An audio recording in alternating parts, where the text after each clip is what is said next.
All usage of any kind of media, whether that be images and/or audio, are reserved for their respective copyright holders, and I, by using them, make no claim of ownership, and am simply using them to give this video a visual flair for the audience. Hello, my name is Spex2. I'm quite sure that a majority of the Yu-Gi-Oh fandom doesn't like Kotori Mizuki from Yu-Gi-Oh! Zexal, the absolute definition of a cheerleader character and always having to motivate her series protagonist Yuma when he loses confidence. Always in the audience for almost all his duels, she can be a bit annoying, but unlike most, I did see some potential in Kotori, and had it been utilised, she would surpass even Anzu from the original Duel Monsters.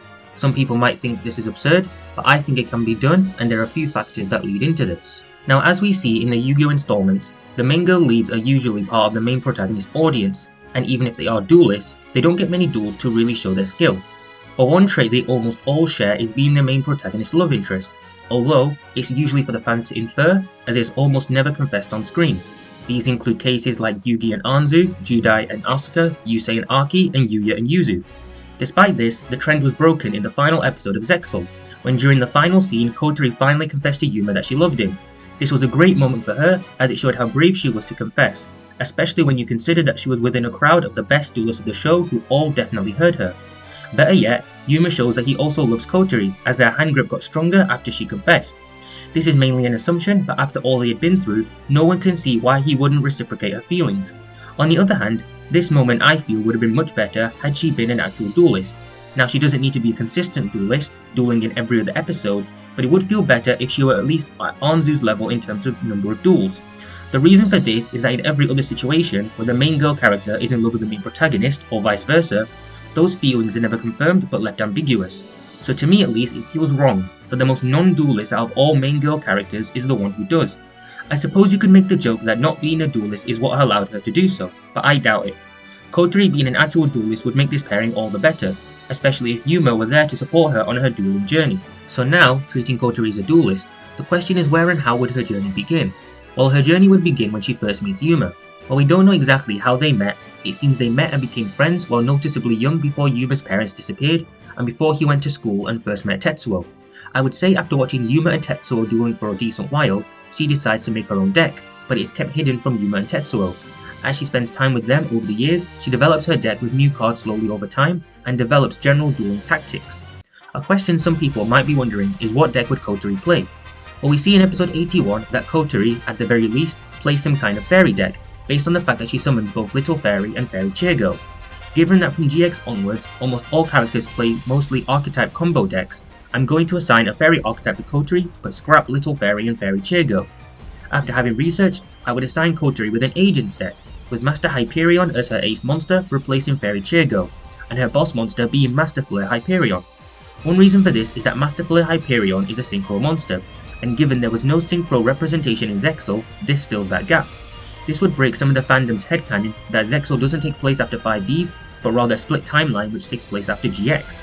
I'm going to disregard this headcanon for the purposes of this rewrite. The next reason is because of Duel Links. I'm sure most people who have played Duel Links will know that in the game Kotori actually has some voice lines with several of the agent's monsters, including Master Hyperion. Furthermore, it is still a fairy archetype, so it fits with Kotori being a fairy user.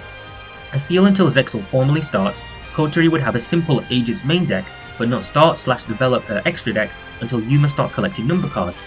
Given Yuma doesn't pay much attention to the extra deck till he receives number 39 Utopia, I figure Kotori wouldn't want to discourage Yuma by also having a decent extra deck herself, even though she is keeping this deck a secret, but rather it's more the self-conscious reason. Kotori wouldn't have fully constructed her extra deck before her first duel, but soon after.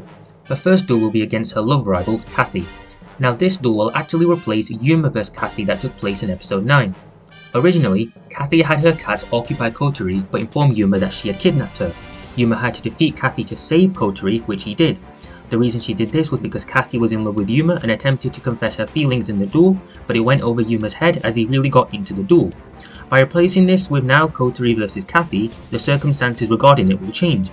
Now in this revised version, Yuma, Tetsuo and Kotori are attempting to meet up for a regular excursion, but Kathy this time has actually kidnapped someone, but not Kotori, Yuma.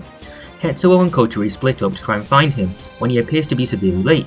During her search, Kotori receives a letter from a pack of cats informing her of Yuma having been kidnapped. She's informed she is forbidden to inform anyone else, or Yuma will suffer. Arriving at Kathy's abode, Kotori is shocked to see Yuma tied up in a cage hanging in a ballroom ceiling. He is unable to speak but can still see and hear. Kathy is silently aware of Kotori's feelings for Yuma, and also being in love with Yuma is heavily jealous. However, Kathy is aware how much Yuma enjoys dueling, and has led herself to believe that Yuma would only accept an actual duelist as his girlfriend. She intends to defeat Kotori in front of Yuma to prove that Kotori is not worthy of being his girlfriend. Becoming really infuriated by such words, Kotori accepts the duel and both duelists take their places. After much consideration, I've decided this duel should end in a draw. I was going to have Kotori win because she's in a position where she can't afford to lose, but I think it's better for her journey to draw this duel. The main reason being is that this is her first duel, meaning she doesn't have any prior dueling experience.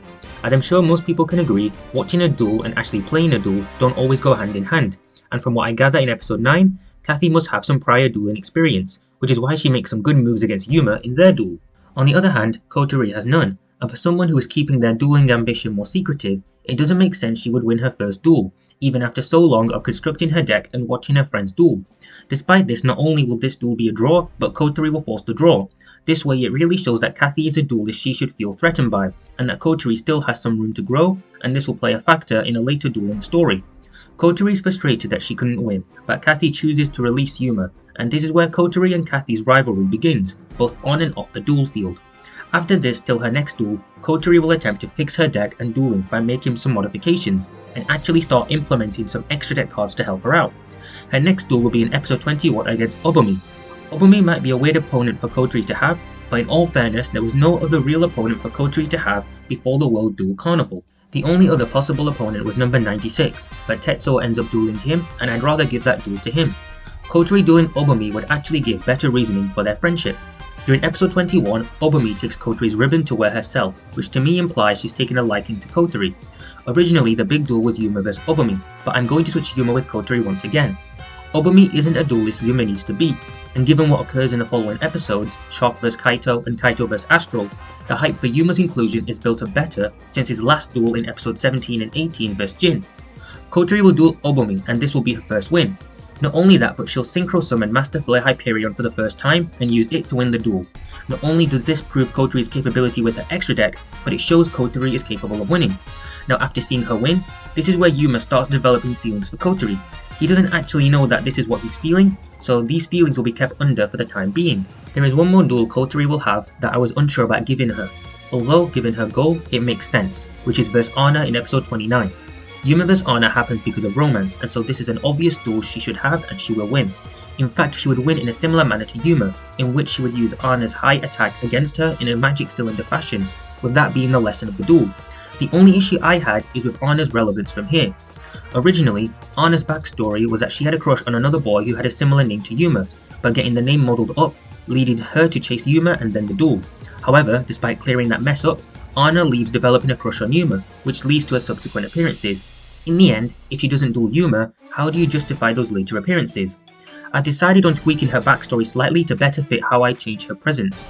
Instead of another boy, Anna did have a crush on Yuma, who was of course oblivious, but Kotori noticed, indirectly interfering with her attempts, leading to the intentional meetup that Kotori prevents Yuma from going to, leading to present events occurring. The context of the duel would remain the same, except Kotori choosing to take Yuma's place, with the intended stakes remaining the same, that if Anna wins, Yuma has to be her boyfriend. As mentioned earlier, Kotori will win, but due to moments of Yuma really getting into the duel, seeing Anna's skills and Kotori's growth, this still has Anna having a crush on Yuma after losing the duel to warrant her later appearances, like the duel coaster, the school festival, and the Barrion Onslaught arc. Similar to Kathy, Anna starts to view Kotori as a love rival, but Kotori doesn't view Anna as such given she just beat her, and to herself proving she's more worthy than Anna as Yuma's lover, and that would be Kotori's final duel in Zexal 1. Going into Zexal 2, an important character makes their formal debut in episode 79, who will have a great impact on Kotori's dueling journey. Ryo Kamashiro, Shark's younger sister. Ryo immediately becomes Kotori's best friend considering they're the only girls in the group. While Kathy is also part of the same friend group, aware of each other's interest in Yuma, they see each other as rivals rather than actual friends. Ryo sees Yuma as a friend and nothing more, therefore Kotori has no issues with her, meaning they get remarkably close. In episode 79, Ryo has her debut duel against a Barrion-controlled opponent and manages to win. This immediately shows her skill and bravery which inspires Kotori. Now in the sub towards the end, Kotori asks Ryo if she can teach her how to duel. I really enjoyed the idea of Ryo being Kotori's mentor and would have liked to have seen her develop further. I will be doing so, and that will come during episode 81, but I'd like to go to the next episode and comment on episode 80. During episode 80, the Barian Emperor Alit arrives on Earth to attempt to take Yuma's numbers. Attempting to blend in with people at Yuma's school, he comes into contact with Kotori and falls in love with her. The next day, Alit is attempting to impress Kotori, but during each attempt, Yuma unknowingly foils them. Frustrated, Alit challenges Yuma to duel over Kotori to prove he is more worthy to Kotori than Yuma. Now originally, Yuma either completely misunderstood or Alit's challenge went completely over his head, but he accepts the duel mainly because it's a duel and nothing more. However, in this version, Kotori has had regular training sessions with Ryo, causing her to be more dueling confident, which has caught Yuma's attention. Over time, Yuma is understanding more and more how he feels about Kotori since episode 21. Yuma will still win the duel, and when Kotori finally catches up to find out the truth, Yuma willingly accepts that he was dueling over her, which makes her really happy.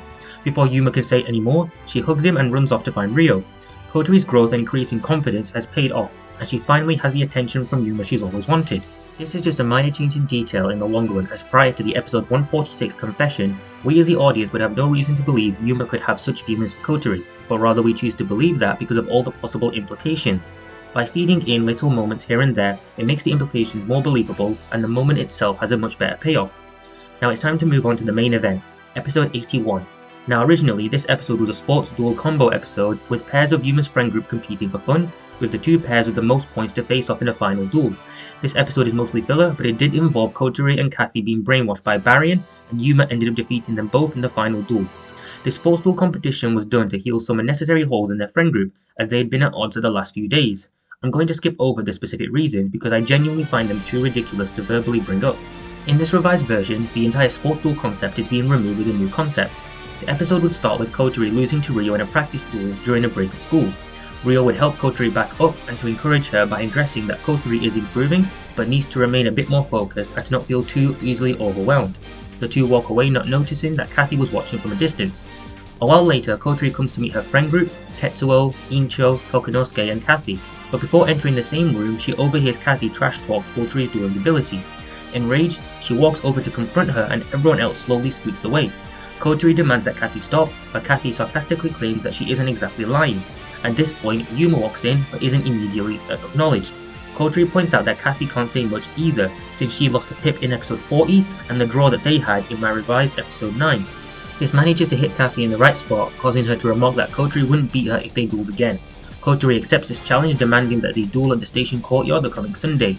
The reason for this choice of time and setting is because it's the exact same as when Yuma dueled Shark in episodes 1 and 2. Kotori is very well aware of Kathy's interest in Yuma, and given her own feelings for Yuma and Yuma's implied feelings in the previous episode, Kotori is making this duel her final duel to show Yuma how much she cares about him and his dueling. Now there's no obvious period of time for when the original episode's argument took place, but I can make an educated guess. Assuming episodes 74 and 75 took place on a Monday, the day Ryo wakes up on episode 78 should be a Friday, meaning the argument took place most likely the following Thursday or Friday, which would give 2 or 3 days till the duel.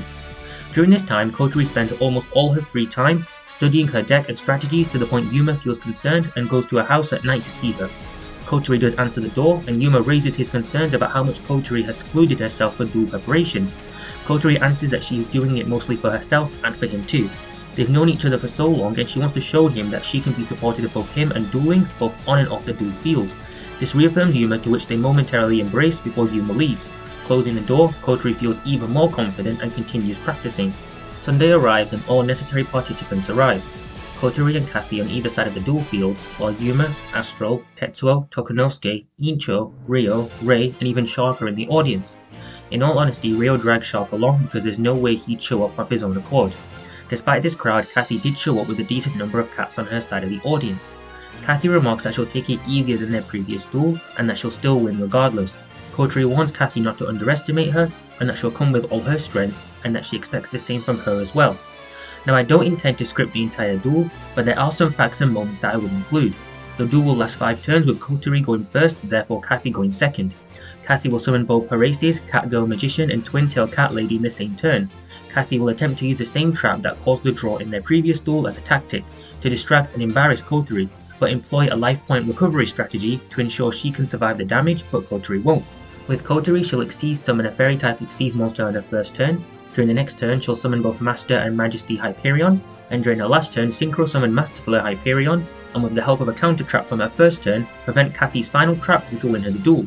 Kotori will most definitely use Yuma's catchphrase during her final turn. Kotori and Kathy will congratulate each other, both promising to a future duel that won't actually happen. Yuma will immediately embrace Kotori in front of everyone, with Kotori immediately shoving him off in a similar fashion to Yuya and Yuzu from Arc 5. Either way, Yuma passionately congratulates her on her victory, which makes her blush, and Ryo will formally congratulate Kotori but make a sarcastic remark about how a simple counter-trap play wouldn't work on someone like her. Kotori smiles at this, recognizing her next challenge. Everyone else congratulates both duelists, with even Shark calling it an OK duel. Now this was intended to be the final duel for Kotori's dueling journey. However, I've decided to give her one more duel to tackle a different angle of her love for Yuma. I'm going to give her the duel vs Number Guardian Ponta in episode 107. This might feel like a random duel, but I did want to give Kotori a higher stakes duel that's part of the main Zexal story, but there's no real place for her to duel beyond here as it's too high stakes for her character.